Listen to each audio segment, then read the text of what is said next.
Hi, I am your host, Brent Feldman, and we are back with another episode of Mix and Matchbox. Today, we are joined by Corey Quinn. Corey is the agency growth advisor at Corey Quinn, Inc. Hi, Corey. Good to see you. What's up, Brent? I'm How's it super going? excited to be here. Yeah, everything's great. I'm excited for our conversation today. Absolutely. Me too. Thank you so much for being on the podcast. Yeah, pleasure. I will jump in with a pretty straightforward one here. Yeah. I always usually jump into the background, the history, right off the bat. So based on your LinkedIn, way back in 1999, you started your own streaming media company, which I'm sure That's for right. the time was that was cutting edge. It was awesome. It was about the same time that Mark Cuban sold his streaming media business called broadcast.com to Yahoo for $5.7 billion. Wow. So it was really cool to be in streaming media back then. That's definitely a hot time. So, since you're now in consulting with, sort of agencies, I'm sure you still have a soft spot for entrepreneurs. How does that sort of experience that you had shape how you deal with your clients? Yeah, it's a great question, Brent. So back then I was a fresh graduate out of college, and it was about, let's call it I'm sure people have heard of the .com days or the .bomb days. And my best friend and I, we wrote a business plan, ended up raising $6 million from a business plan, and two kids who really had no business raising that kind of money. But we were full of excitement and vision and really wanted to build a wonderful company.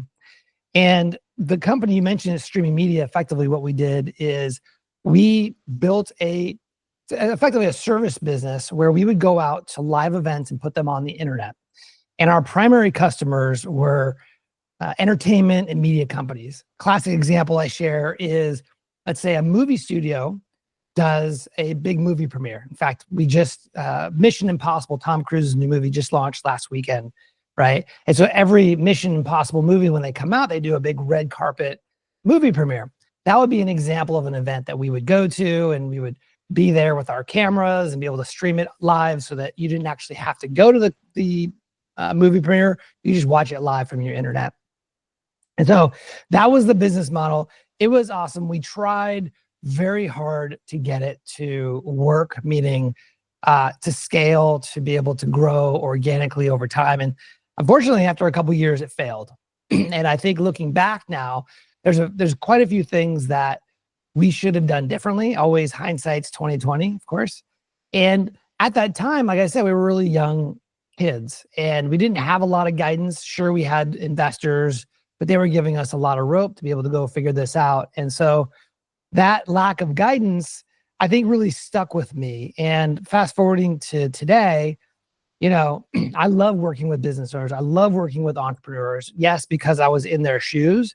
And also because they too have a drive and a vision to create something amazing, right? And I love working with people who have a big vision and who really want to, in some ways, make big bets with their life and with their time to really to create some amazing value.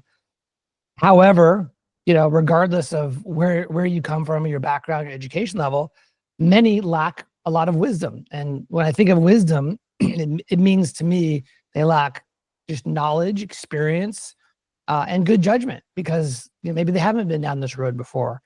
And as a result of being in their shoes and knowing what it's like to have that missing, that wisdom that I haven't quite accumulated yet, I really have a lot of empathy for this audience. And so I love working with entrepreneurs and being able to provide them with the guidance and support that can help them to, let's say, shorten learnings, get the results faster.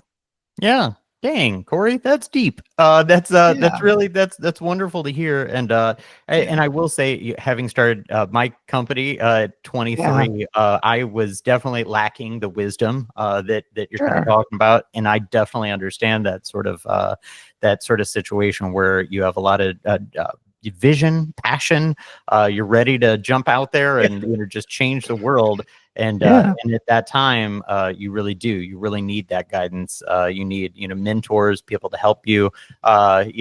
Getting feedback from some of the decisions, you might want to make or need to make. And that's wonderful that, you're wanting to give back where, maybe you didn't have that at the time that you started that first company. Yeah. That's right. So it's a natural fit for me, and I love what I do. That's awesome. Cool. Well, you've had quite a few roles that involve leading businesses and business development and marketing as well. As you guide agencies on developing a vertical specialization, why is this experience important to you on how you deliver this advice and how you basically help them vertically specialize? Sure, absolutely. So I'll continue the story from the .com. We failed, and at the time, the economy was kind of in flux. The stock market dropped a bunch. I love being an entrepreneur, but I also was really interested in the stock market. So I ended up getting a job as a financial advisor for Morgan Stanley.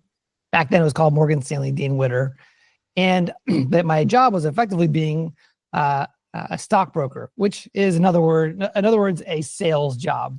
The coolest thing about that was that I got to go through a professional sales training. They flew us up to San Francisco for 2 weeks, and we had some of the most world-class sales training that I obviously had ever been. I'd never been to a traditional sales training, and I loved it so much.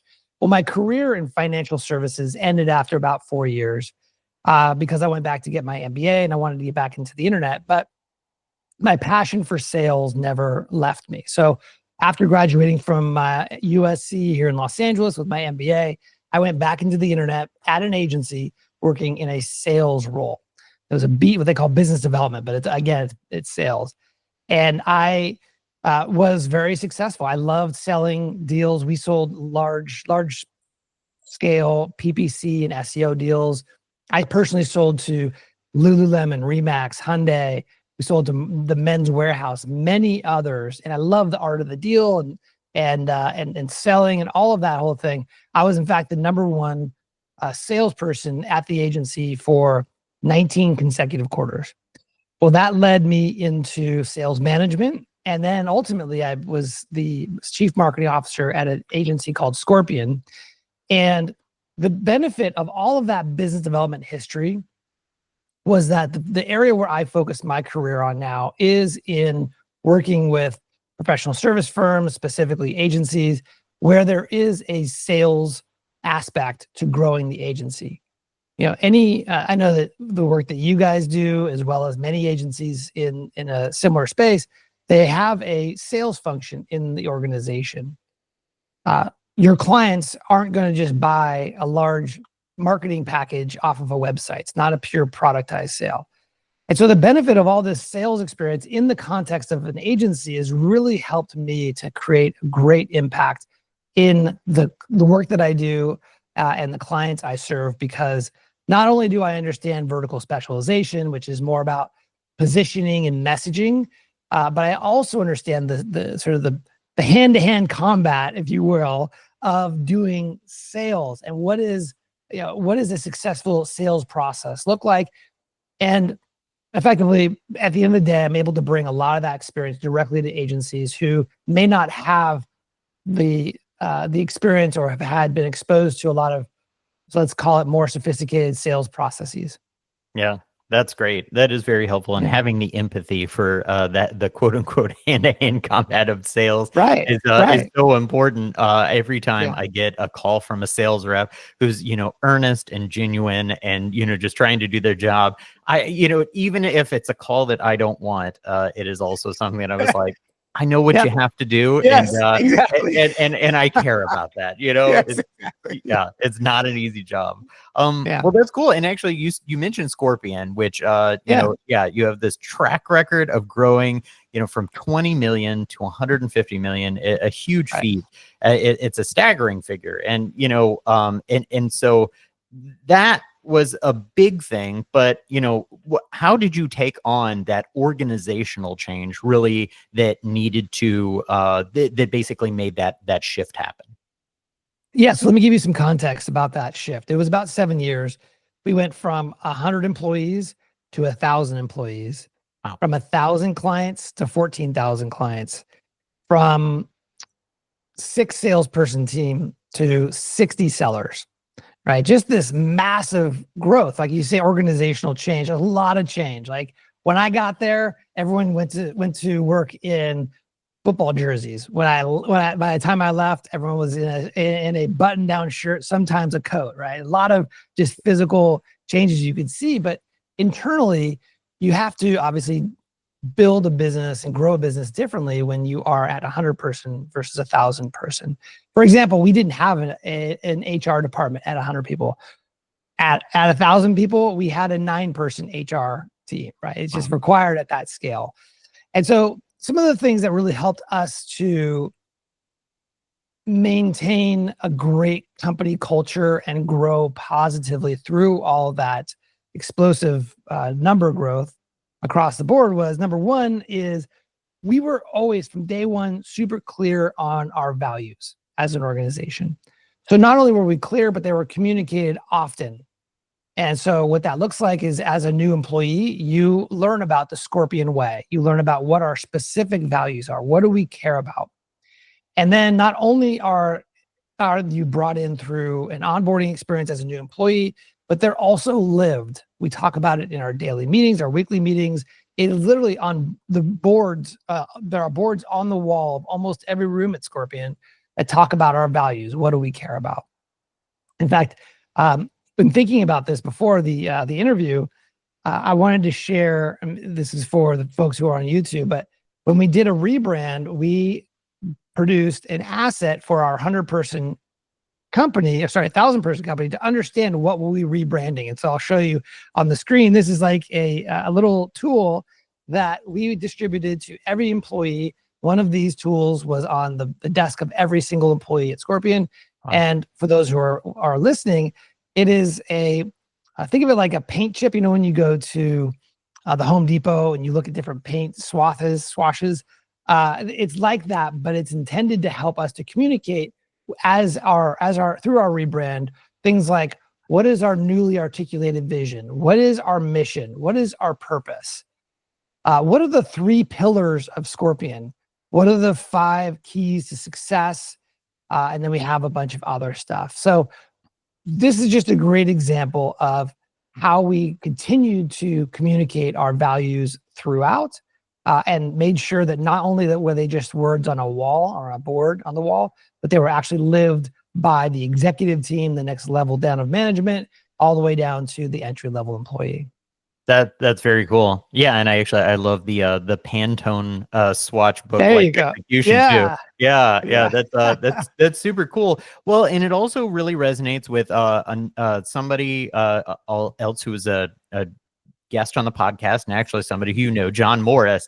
He said that at Rise, that they really lived their values. They continue to communicate them. Everybody knew how to, kind of off the top of their head, say, what the company really stood for. And that does make sense. As you build an organization larger and larger and larger, there has to be a through line. There has to be something stitching this, this big group of people together. And if you don't have that, then it can be more tenuous, and the tie that binds just isn't as strong. So I do feel like that's a great lesson for anybody that grows their company, that the values are critical to, kind of that growth.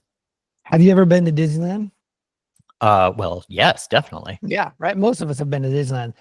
We had the opportunity at Scorpion to go to their Disney Leadership Institute. And one of the things that has stuck with me is how much Disney really cares about their values. Not sure how big of an organization they are today, maybe 100,000 people, a couple 100,000 people. It's a really huge organization. The way that they're able to maintain a consistent experience of the Disney brand is that they lead with values. They communicate their values often and in person, and they live them. And that's really what we modeled ourselves after. Oh, that's amazing. Actually, and it's so cool that you said that, actually, because maybe a guest a few prior and stuff actually was a former Disney employee. And he has a virtual events company.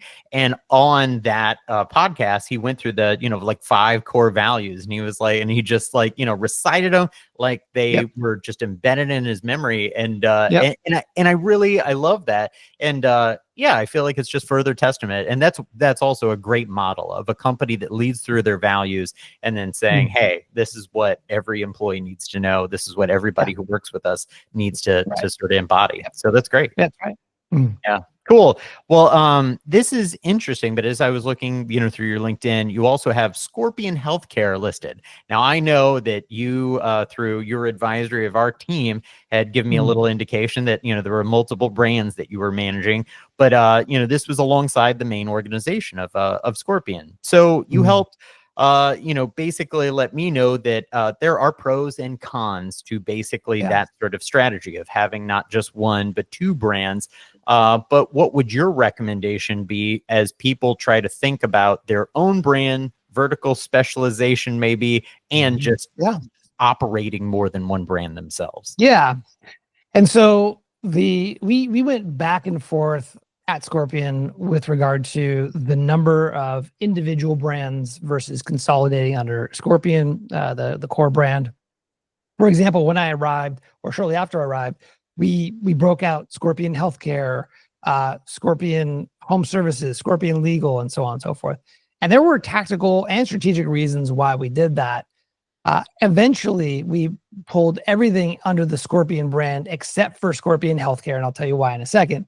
From a practical perspective, to do it well, to have multiple brands, you need effectively multiple or dedicated brand managers to be able to really ensure that the brand message is consistent, that it's really brought to life through ongoing investment of time, money, and resources. And so for those of us who don't have the luxury of having multiple brand managers to manage a portfolio of brands, it's best practice, in my experience, to bring it all under one brand so that it's cohesive. For example, if you have a relatively typical agency size, 10 to 20 to 30 people, you probably don't want to build 4 to 5 different websites and manage 4 to 5 different brands on social media. It's just a lot of work and a lot of ground to cover. And despite best intentions, I'll speak from my own experience, that what you'll end up doing is ignoring 3 of them and then putting all your resources into one. You look after about 6 months, you realize that you haven't done anything with the 3 other brands, and then you have to make a decision. So as it relates to Scorpion Healthcare, the reason why that maintained its own brand was because it was not only was it a different vertical, but it also was a different type of buyer. And what I mean by that is the core business at Scorpion was selling to attorneys, home service businesses, medical practices. These are local service-based businesses. Healthcare was targeting large multi-location healthcare organizations, specifically hospitals, right? Large hospital systems. And as a result of that, we wanted to maintain some separation from the positioning around helping small service-based businesses, right? And so that was the core reason why. And because it was a significant enough part of our business, we were able to dedicate resources to that brand and grow it as well. That's great. That's cool. Actually, I feel like that is the very conclusive point of kind of like, if you're able to not only develop the strategy, but execute on that strategy for that separate brand, then it seems like it can be viable. But it makes me think of how sometimes brands will also say, oh, we need, for each location, we need to have a separate social media account or social media accounts. And therefore managing all of these, different properties and assets. And that is just, it's a big challenge.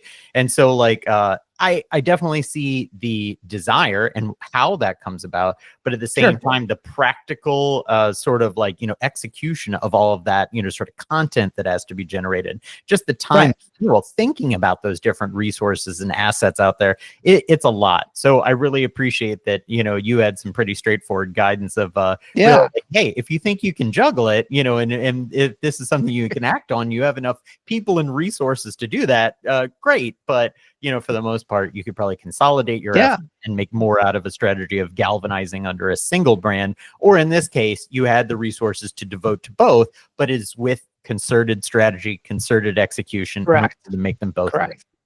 The word I want to use is dedicated, like dedicated resources, which is hard to come by and for most people. Yeah, absolutely. Everybody's got a lot of hats, and yeah, Yeah. dedicated is hard to come by. Yeah. Uh, well, cool. Well, now to dig in a little bit more to your own marketing, because this is something Yeah. that I found really compelling about your strategy, and also about I'm on the list. I get this. So you lean on your email as a Yes. centerpiece of your own marketing, and you told me that your goal was to do one thing and do it well. And Yeah. I know this is funny. I talk to a lot of marketing people. And Yeah. a lot of marketing people have, their hands in so many baskets. Like, oh, this is this strategy, and this is this strategy, and this is what we're going to do here. But you were like, I lean on my email. I got one thing and I do it well, and you just repeat it. It's like, I think the Kaizen practice, the Yeah. sort of, optimizing the one thing and just make sure you're executing at the, highest level you can on it. So what, sort of brought you to that strategy, and Yeah. why do you endorse it to other people?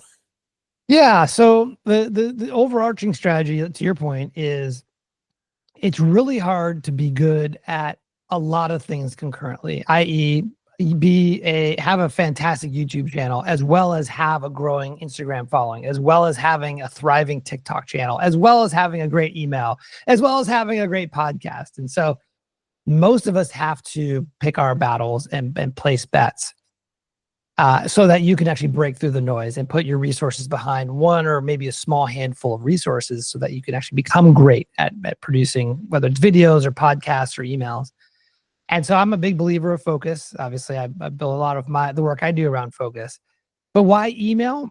Because email is one of those channels that you build direct access to your audience, right? We all know that LinkedIn and all these other channels, you're renting your audience. I don't care how much content you put up there, and how much of a following you build.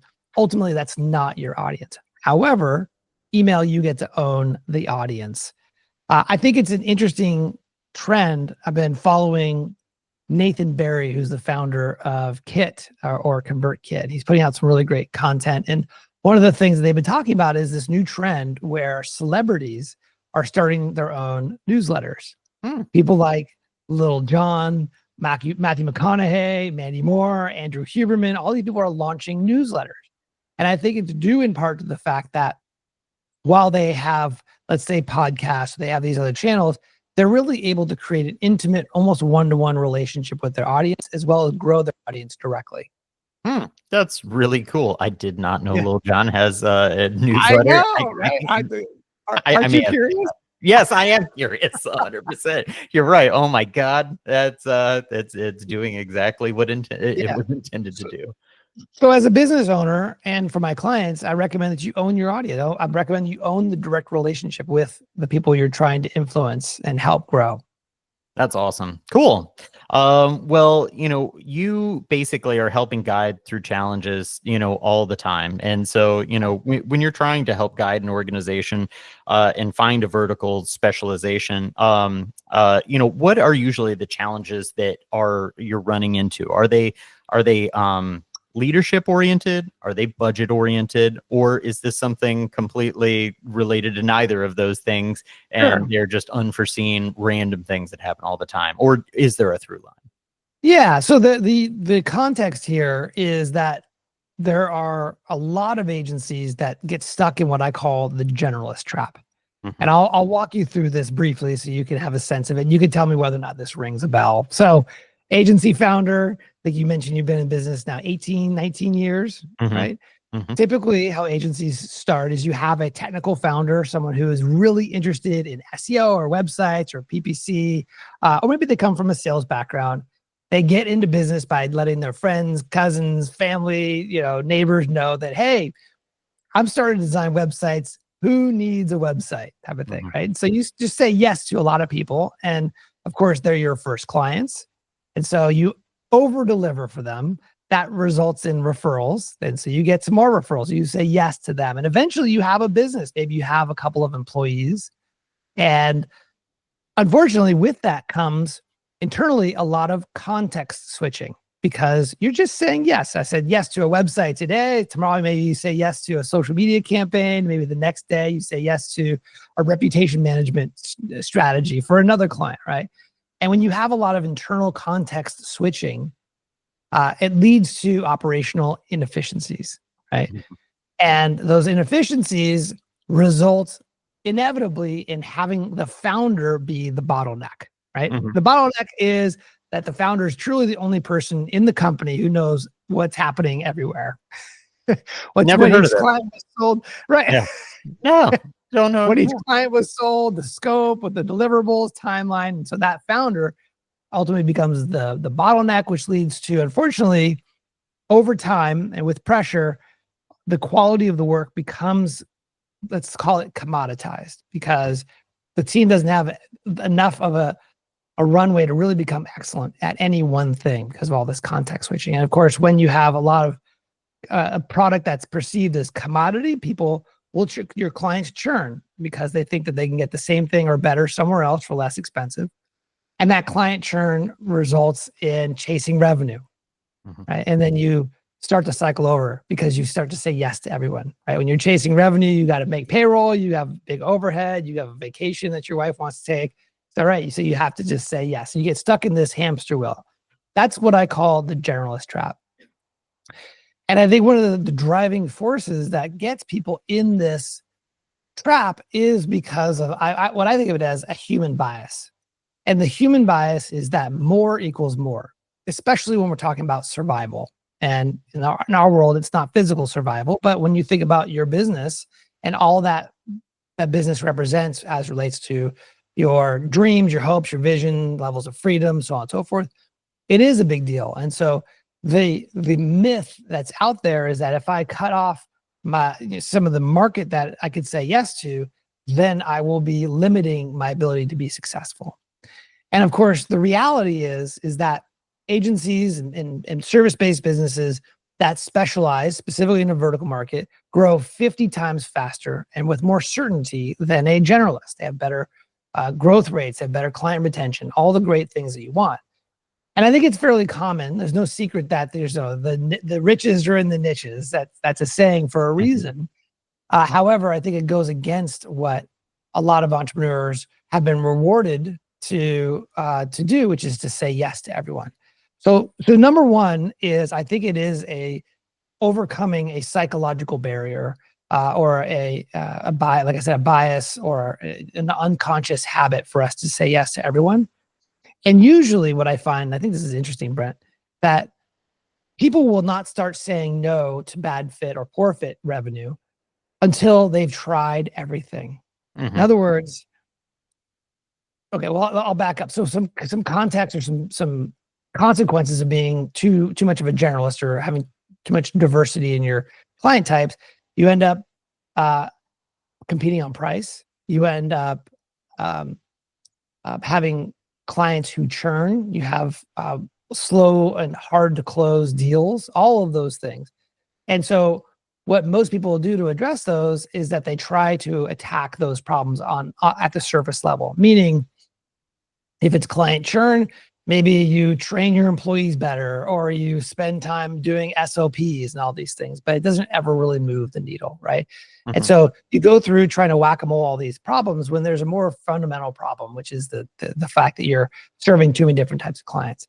And it is only until they've tried everything else a couple of times that they realize, okay, maybe I need to check out this niching down, this vertical specialization thing, because everything else I'm trying is not working. Yeah, absolutely. A couple of times, trying it a couple of Yeah. I I feel like this is one of those things that I've heard echoed by so many different agency owners that I've talked to. Yeah. And I love chatting with agency owners because like, yeah, at the end of the day, sometimes it's just the catharsis of being able to like talk about the struggles we seemingly all deal with. Yes. And I will say this is one of the ones that I've gotten pretty much the same answer is that I used to have was that like, well, we can take on anything, and I feel like there is some at the end of the day, the excitement behind, oh, it's a new industry. And these people are Yeah. giving me an opportunity to give my skills and, Right. to them. Grow and learn and develop ourselves. And inherently to me, there's no problem to be a generalist agency, founder led. The challenge is come up when you want to build a larger, more substantial agency, when you want to have more, let's say, distance as a founder from you and the day-to-day operations, right? And so the way out, or a way out, the way that I'm super passionate about, that I've seen it happen for agency after agency, is you decide to focus on a vertical market, right? And so as a result of focusing your energy, starting to build relationships and a book of clients in that vertical market, you begin to build some expertise. Yeah. Right. You begin to be what like the Bruce Lee saying, which is, I fear not the man who has practiced 1,000 kicks once. I fear the man that has practiced one kick 1,000 times. Right. So through that repetition, you get really good. You can be much more process oriented. You actually can have really distinct advantages over time to working with you because you have that expertise. It becomes a clear differentiator for you in the marketplace. And when you're differentiated and you're able to solve a challenging problem for a specific audience, you're able to charge more. And of course, when you're able to charge more, you can attract better clients who actually value the work that you do, that pay you that premium, that stick with you for a long time, that refer their colleagues and friends. And then as a result of having premium clients that love you, you're able to get to that scalable growth that you started the business to do in the first place. Absolutely. Boy, Corey, it just makes sense. There's a lot of times where I'd be like, oh, well, what about this? What about this other side? Yeah. It is the challenge. I feel like as you are a generalist, you start to think about the ways maybe you yourself internally think about how you're differentiating. Like, oh, well, we do WordPress. Okay, everybody, so many agencies are doing that. Oh, well, we do WordPress special. Okay, but is that special enough, or do people recognize that? Oh, we do this, we do that. And at the end of the day, having exactly what you said, a way for you to differentiate yourself in the marketplace, to have those repeatable systems, patterns about approaching this sort of industry, it not only lets you become a better servant of, your clients, but also create better, more repeatable processes internally, which helps you make, just a more efficient, streamlined organization. So all around, darn it, you've convinced me.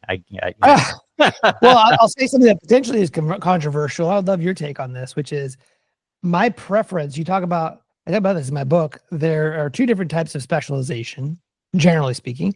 You can specialize in who you serve, i.e. regional banks and credit unions, or you could specialize in what you do, WordPress sites or TikTok videos or whatever that is. And based on the world we live in today, as we're recording, it's May 28, 2025, and the world is changing underneath our feet. And the shift, of course, is the world of AI, and it's impacting every business, including the work that you and I do. And the benefit to shifting to more of a vertical specialization versus a platform, let's call it specialization, is that there's a high likelihood, obviously I don't have a crystal ball, but there's a high likelihood that the platforms that we've been used to over the last 10 to 20 years are going to be changing. However, credit unions and local regional banks certainly are still going to need to work with experts who understand how to help them to grow. And as a vertical specialist, the tools may evolve over time, versus if your positioning is specifically on a platform, you potentially at a greater risk of being left behind. Definitely. Boy, wow, that kind of got into the next question really well and kind of answered it already, but it was about can you focus on a platform? And that is really helpful. I'm part of an agency cohort, and actually one of the beliefs of the people with inside the cohort is exactly that. These platforms are going to change. There doesn't mean that they're going to go away entirely, but the advice and the expertise that we give will become our product. And the more specialized, the more, sort of hyper focused that can be, it can really, that's something, that sort of advice will continue to be beneficial to where, if you focus on just a platform in general and that changes, goes away entirely, you've lost your market. But it's not like banks and credit unions, the one that we chose to focus on, are going away. Banks and credit unions are not going to go away. Absolutely. The landscape of things could change because of crypto, but those are things that we would become privy to throughout our, exploration of this market. So definitely and get ahead of, right? Because you're in the market. Absolutely. Well, cool. Well, I will say founder-led sales is something that you've touched on, quite a bit, and it's definitely something, I get. So this is how an organization generally will start. That, and definitely in partnerships, I've heard it a million times that it's like one guy's really good at sales and the other guy's really good at operations, and That's it. yeah. Yeah. And that's how, it sort of, it goes. But, getting out of that role, a founder-led sales can be extraordinarily tough. And I think there's always a belief that no one can sell like the owner. Not only have I heard my dad, who was a solo entrepreneur, tailor for years, tell me the same thing, as well as like other people are like, nobody's really going to sell it like you. But, I know that is kind of hinged on something that the legacy experience, the knowledge can't be transferred, and therefore that's why nobody can sell like the owner. But why do ideas like this persist, and why are they false, and how do you break out of it? Yeah, that's a great question. And I think the reason why founders get stuck in sales or pulled back in sales when they want to escape, when they think they're escaping, they get pulled right back in.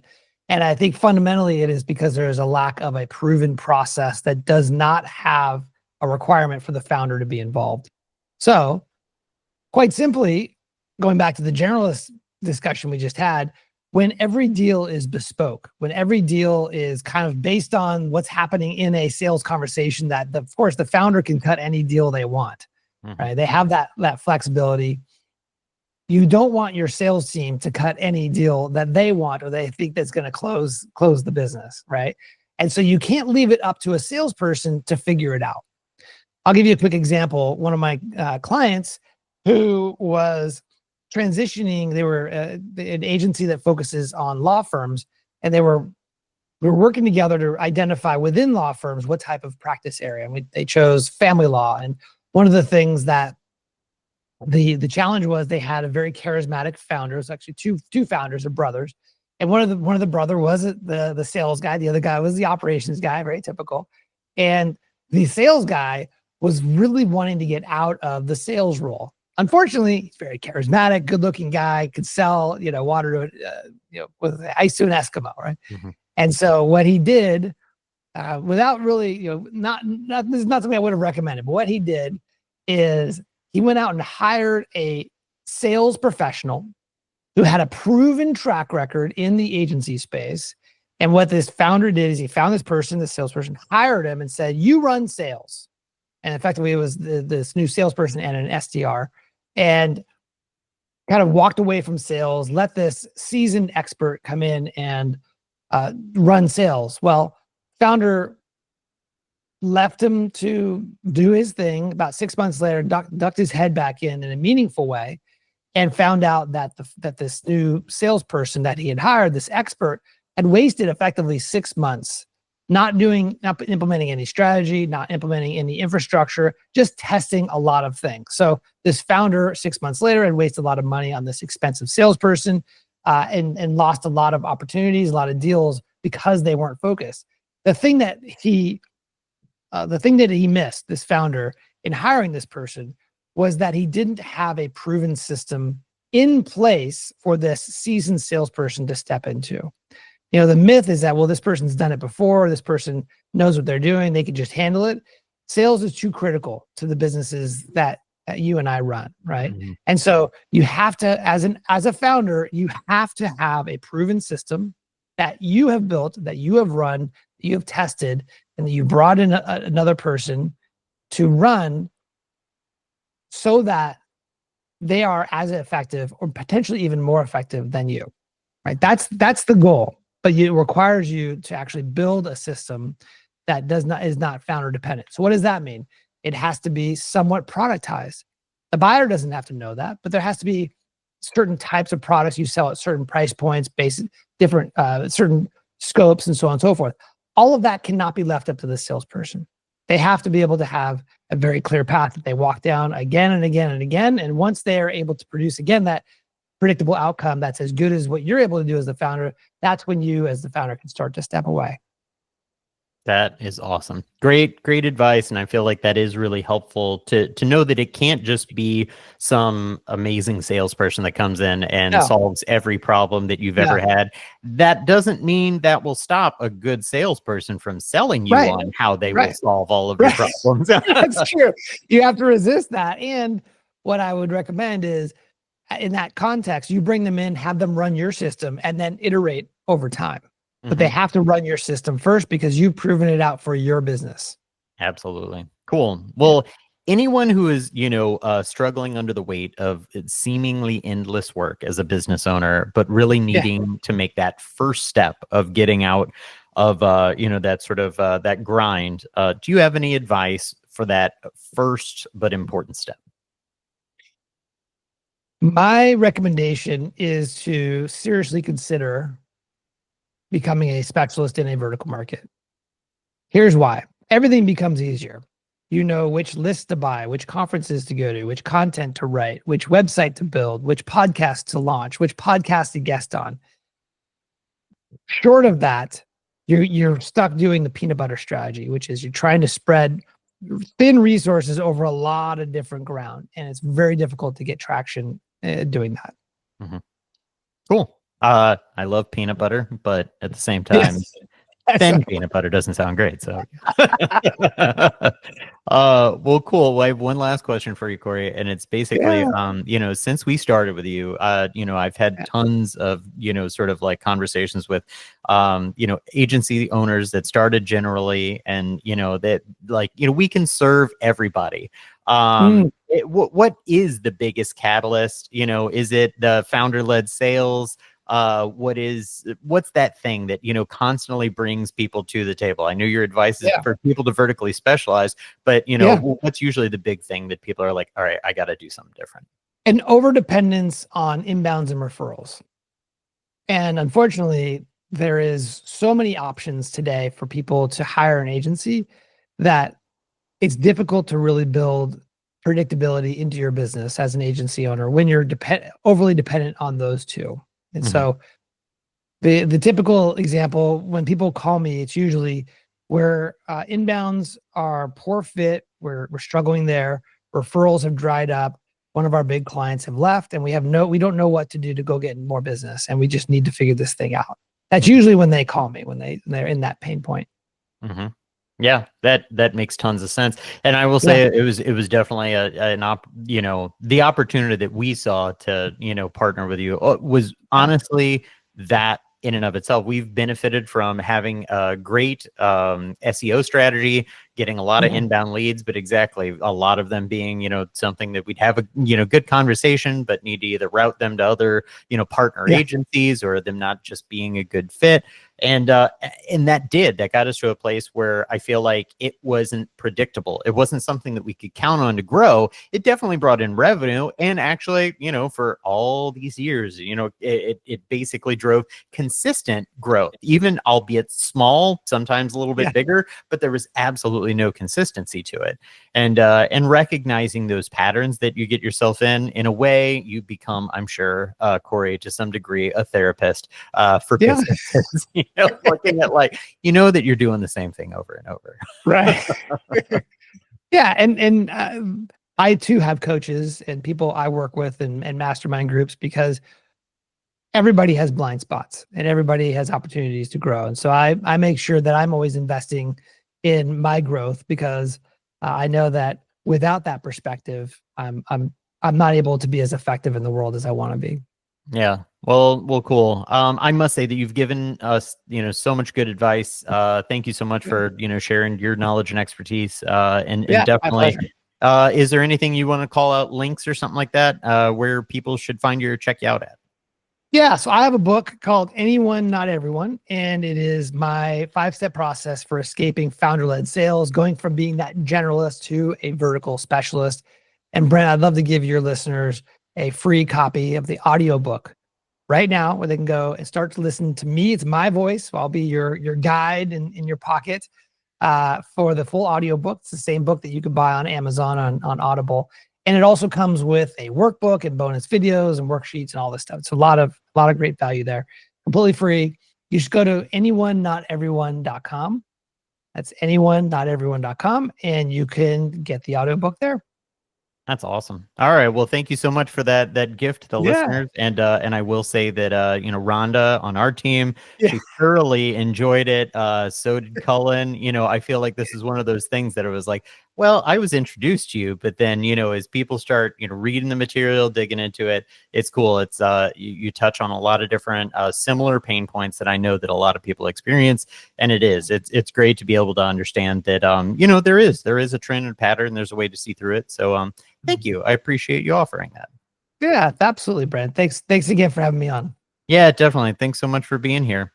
Well, this has been another episode of Mix and Matchbox. I'm your host, Brent Feldman. We'll be back soon with more content. Please like and subscribe. Thanks.